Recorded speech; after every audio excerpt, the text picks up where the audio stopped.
Hey guys, how you doing? I'm Dr. Shouka. I designed these exercises because I felt that these would be exercises that would help me and everybody else for the rest of our lives. I've been in practice for close to 30 years as a chiropractor. I've been studying movement for practically all of my life. And in the past 30 years, I put these exercises together about 10 years ago, so I've been in practice for 20 years. And I realized that most people start to develop the same types of conditions and problems, and they would come in to see me because they have neck injuries or low back injuries, and the consequences of those injuries, where the nerves went to. They'd have injuries in the spine, for example, and wherever those nerves travel to, they'd have symptoms in there. So I see patients with headaches or with dizziness. But what I found out is that the most important thing was that I needed to restore their biomechanics so that we can remove the nerve irritations and we can allow the body to repair and heal. And in restoring the biomechanics, what I would find is that people would always have instability in the weakest parts, in their neck and in their low back. And that instability would cause inflammation and swelling and muscle spasms where the body's trying to repair and stabilize the area. But what happens is in the body you get tight areas and weak areas. And so you can't stabilize a weak area unless you release the tight area. So what I found is that most of the tightness really that affected the spine was coming from the shoulders and the hips. So when I say shoulders, I'm referring to the shoulder blade movement. And when I say hips, I refer to the hips and the sacroiliac. And so, if you'll notice, this is a routine that heavily focuses on mobilizing the shoulders and the hips. And in doing so, it allows the spine to function more properly. Now, if you restore proper range of motion in the spine and the spinal joints and in the articulations, you will begin to rebuild those joints. So, we've seen patients rebuild their discs in their neck and in their low back. And it's amazing how effective these exercises can be. They seem like they were very simple to do, and I designed them that way on purpose so that practically anybody can do these. Even if you can't stand up to do these, you can start in a chair and do whatever portion of these exercises you can do. And as you get better, you'll be able to do more. So these exercises are effective for everybody. If you can move, you can do these exercises. Even if you're an athlete, even if you have, if you're really fit, you can still do these exercises because these exercises will rebuild your joints. So by moving your joints to their full ranges of motion without having any added stress on them, that's what allows them to rebuild. There's no circulation, there's no blood circulation that goes to the joints. So those cartilage cells are actually fed by movement.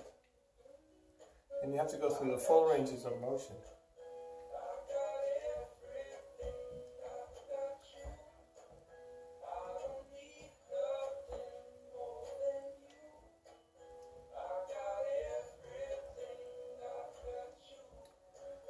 So now we're doing the feet. The bottoms of the feet are getting massaged by the floor. It's like reflexology in your feet. So we're mobilizing the ankles and the feet. Your whole body responds to the movement in your feet.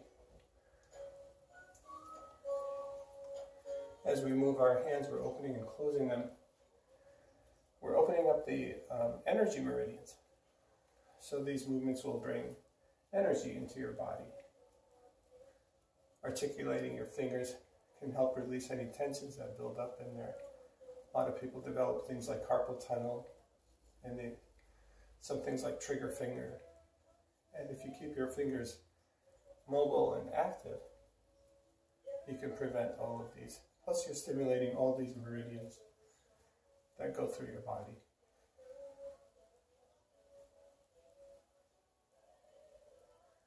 This is a nice simple one, of course.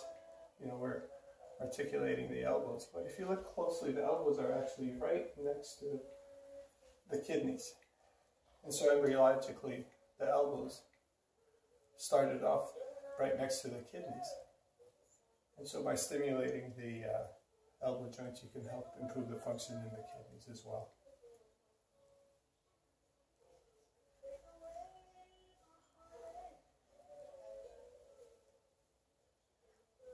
So deep breathing, these are really important to do because you're bringing oxygen into your body. By lifting your arms, you're increasing the size and the space in your rib cage.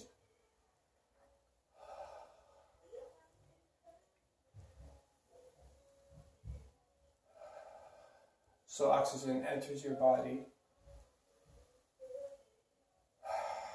and carbon dioxide leaves your body. And in doing so, you're actually creating more energy in your body, because your body uses oxygen for energy. A typical molecule of glucose, your energy molecule, will use oxygen to produce lots and lots of ATP. So without oxygen, each molecule will produce glucose molecule will produce 2 molecules of ATP, but with oxygen it can produce 32. So it's a huge difference.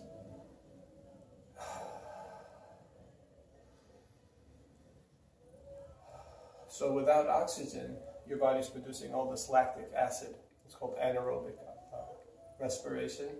And so the cells need energy, and they're producing a lot of lactic acid at the same time while they're trying to produce energy. But with the oxygen, now you have aerobic respiration. And so your body doesn't produce that lactic acid and can have tons and tons more energy than without it, of course.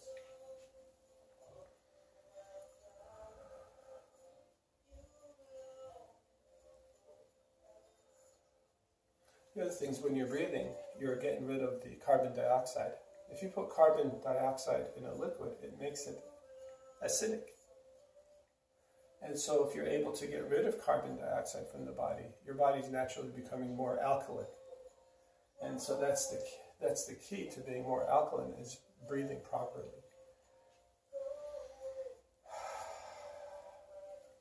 So when you bend forward, you're breathing in, you're expanding your rib cage from the back. So all these different movements are stretching your rib cage from all the different directions, and stretching your diaphragm from all the different directions, so you can have a better and bigger volume with each breath. And also the deep breathing mobilizes the thoracic spine and the rib cage. And part of the problem of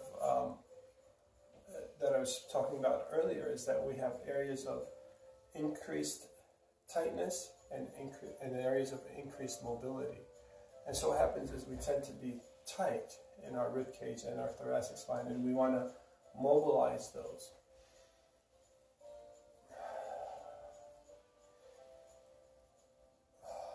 So these exercises help to mobilize the rib cage while we're bringing in more oxygen. And so this is really nice because it'll take stress off of the neck and the lower back by mobilizing the mid-back, the thoracic area. You take stress off of the lower part of the spine, the lumbar, and the neck.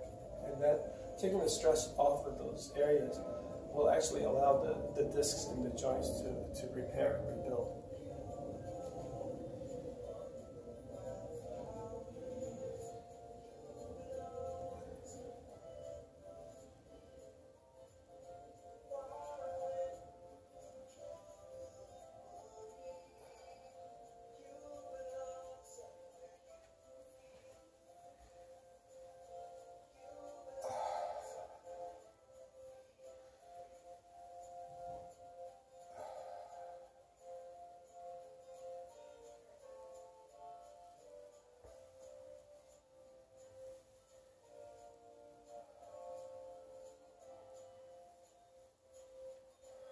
So they're stretching the sides of their rib cage as they're moving their shoulder and arm through the full range of motion. Stretching to the side like that also stimulates the meridians, the gallbladder meridians, runs along the side, from the side of your head, down the side of your body, all the way down to your foot. And so in this exercise, you're not only increasing the oxygen capacity in your body, but you're also stimulating the meridian, which is the gallbladder meridian. And the gallbladder is necessary for your body to absorb the fat-soluble vitamins. Vitamins A, vitamin D, vitamin E, and vitamin K. So stimulating and improving gallbladder function allows you to have more vitamin A absorption. So vitamin A is really important for your immune system. It's really important for your eyes. It's really important for your skin. And so deficiencies in vitamin A can cause you to have difficulty with low light, being able to see in low light. And it leads to what they call night blindness. Vitamin A helps protect the mucosa, the lining in your sinuses, your intestines, and that can help to protect you against any viruses coming into the body. Vitamin A is also good for your skin. Keeps your skin healthy and supple. Another vitamin that's at risk from gallbladder problems is vitamin D. Vitamin D is important for your immune system. It helps regulate your hormones. Vitamin D, of course, is essential for good bone strength.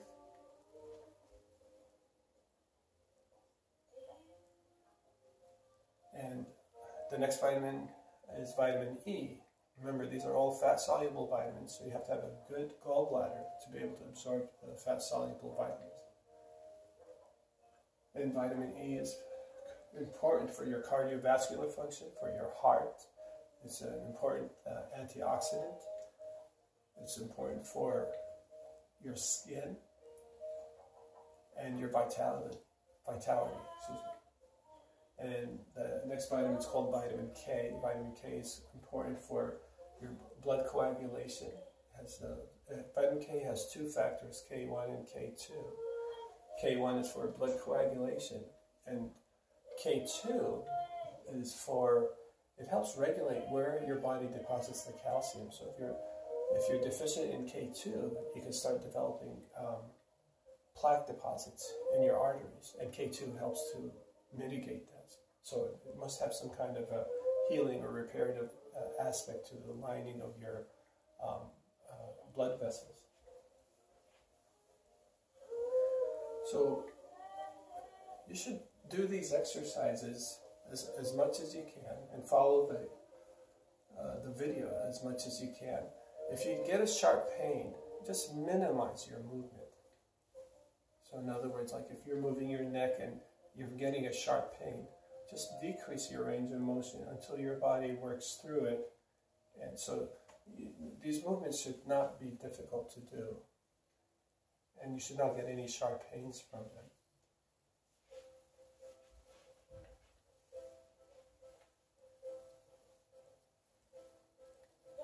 All these movements were designed to do several things.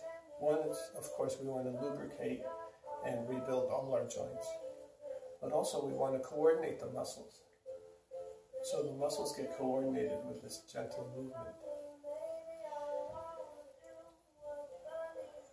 The other thing we want to do is we want to bring more oxygen into the body so that you have more energy.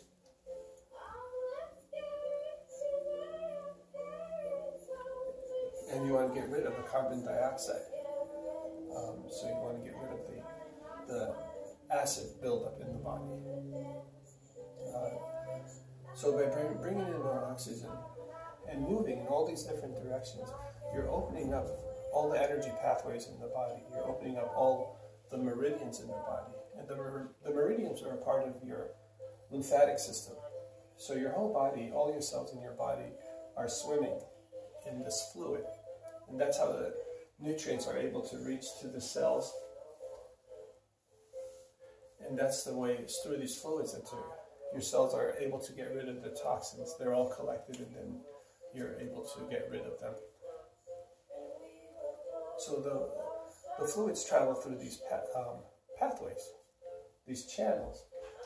And moving your body through all these ranges of motions opens up these channels so that you can truly detoxify your cells and detoxify your tissue. You definitely don't want any cells that are swimming in their own toxins that are underserved.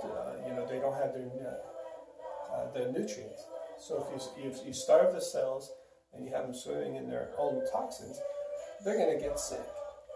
So if you don't want to get sick, you don't want any of your cells to get sick, what you want to do is allow the nutrient to open up the nutrient pathway, bring in oxygens and good nutrients to your cells, and allow that detoxification process to work. So you need to keep the pathways open so your cells can get rid of their toxins.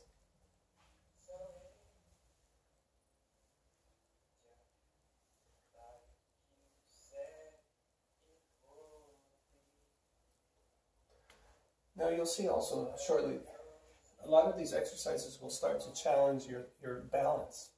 So when you have your leg crossed over, it might affect your balance. And that's one of the important things, is that when you stimulate that system, you cause your whole body's nervous system to fire, because your body now is starting to hunt and peck and find the right coordination of all these muscles. And as it's doing that, it's going to be realigning your spine at the same time and coordinating all your muscles at the same time.